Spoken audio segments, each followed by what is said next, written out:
Well, the cut of local government funds has to be playing into all this too, wouldn't it? The way we utilize our, obviously we wish we had more money. It's a strange balancing that's occurring here. On one hand, they're taking local government funds away from us. On the other hand, they're taking that money and beefing up, for example, the Marks system, the CAD system, and the state crime lab. I mean, they're keeping a lot more than they're. And so isn't this a nudge by the state of Ohio to get political Yeah, subdivisions? They're rebalancing. I mean, when we talk about the crime lab, which we're going to talk about, obviously, in the past, one of the reasons why we have our own crime lab is because the state BCI system was relatively sparsely funded for many, many years, and everybody developed local crime labs in response to that. What's happening now is that the money we utilized to fund our local crime lab has been taken away from us, at least will be into the future, and the state's putting it into the state crime lab system. So it's a balancing thing, so maybe we need to start looking at going where the money is and where the best technology is, and therefore the best efficiency for the taxpayer. And that may be if the state wants to take away the money from us but fund their system, maybe we should seriously look at utilizing their system. It's a trade-off. It's a trade-off with this funding. But they are taking more funding away from us than they are utilizing for these systems. The rest of the funding that they're taking from us are essentially, as we see it, being utilized to balance other aspects of their budget.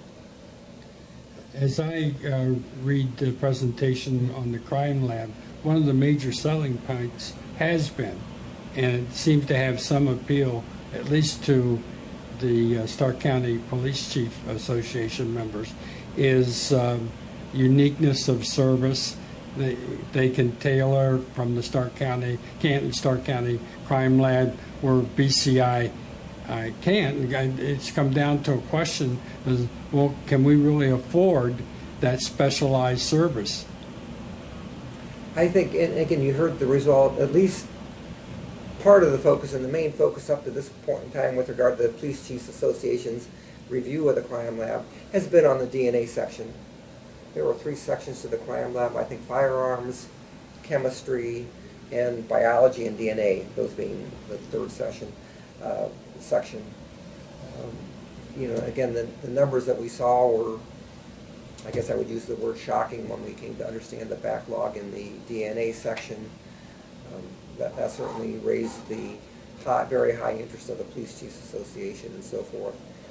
They made the conclusion and the recommendation, and each department is free to do what they want anyways, but I think essentially as a group they are looking at taking all future DNA evidence cases, at least on a short-term basis, that being probably 6 months, maybe longer, because again our lab, if it loses the one person that we talked about earlier, is not going to be in a position to process the work anyways on a short-term basis, and taking it to BCI. I think this is going to provide all of them an opportunity to have a new working relationship with BCI, and to find out whether BCI may be, a desirable alternative to our local crime lab. I think they'll just have to ascertain what kind of service they get, what kind of response they get when they pick up the telephone, whether the turnaround numbers from BCI really are real or not. But BCI claims, and we have a lot of documentation which indicates that their turnaround time on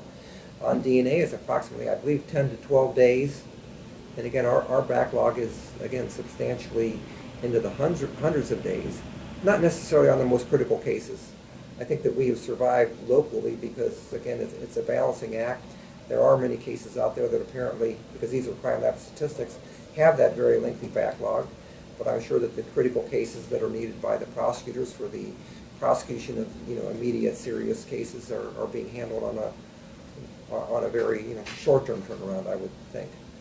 Would it be fair to say that after yesterday's meeting, that whereas it probably wasn't on the table before, that Stark County might not have a crime lab after yesterday, maybe that's a question that is being considered? I think that everybody still believes that we will have a crime lab. I think that the open issue now may be that we may have a crime lab rather with 3 main sections. Again, that's the firearms, the chemistry, and the DNA. We may have a crime lab going into the future with only 2 sections, and that would be the, again, with the chemistry and the firearms. If this works out with BCI, it may be that everybody stays with BCI, and it's a better alternative and a more efficient and quicker alternative to utilize them for DNA evidence rather than to utilize our local crime lab. I don't know for sure how that will work out for sure, but I mean, I think that is a very real possibility, which, even 6 months ago was unthought of. Right. And that would be a way to have the crime lab still be in existence, and the funding would be there, even with local government funding, probably to finance it, because it would take less personnel. Is that a fair assessment? Yes, because again, you heard the budget report yesterday. Essentially, last year we were receiving from our local government formula and what we dedicate to the crime lab, we were receiving, about $1.1 million, which is essentially its budget. This year, we'll be receiving and dedicating to the crime lab or to SCOG about $685,000. I haven't seen a comparison of the 3 sections, what it would cost to operate the crime lab without the DNA section, but if that's approximately a third of the cost, if I take a third of $1.1 million, that gets us real close to that $650,000 to $750,000 number or range. So again, just a quick off the top of the head conclusion is that yes, if we were to eliminate that one section, and if BCI provides an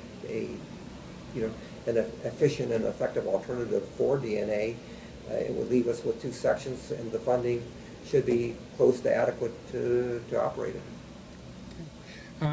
Any progress on the mix between SCOG and the city of Canton in terms of the overall oversight of the crime lab? 3 issues, and again, this goes back to the presentation that you saw when I first made it to the Police Chiefs Association, and that was, what date was that? I've got it here in front of me. That was March 21. So all this has been happening in a relatively quick time frame. That was March 21 when we first presented this issue to the Police Chiefs Association, and prior to it, they really weren't aware of all of these issues. But 3 issues, I break them down into 3 issues. One is operational, and that's what the police chiefs chose to look at first. I think it's the most important thing that they do need to look at, and that is they need to get their cases processed, and the biggest concern has been DNA, so they're looking at that first, and that's the area that they made recommendations on. The second is governance issues. I think that they will take a look at governance issues and probably at least, maybe make recommendations in that area, maybe not. I don't know for sure. I think that's an issue more for the elected officials on the executive board and in the general membership to discuss. But, I would anticipate that they will take a look at that. I think the prosecutor indicated that they will be looking at that. The prosecutor, John Ferrero, being actually the chairperson of that subcommittee, which is the law enforcement committee, which includes the police chiefs. So I think that they'll take a look at that, but I think they first have to work through, and their priority is the operational thing. The third big area is funding, and again, that's an area that we have to continue to look at. Several ways that will be approached. One, again, is to reduce the size of the crime lab, if in fact that's the direction that we choose to go. The second, of course, is we are doing our best to obtain the attention of our state legislators, in Stark County, to the issues of the cutback of the local government funds and seeking help from them. Okay, well, thank you, Commissioner Bernabei, for taking time to explain these complex issues to the Stark County public. Okay, thank you.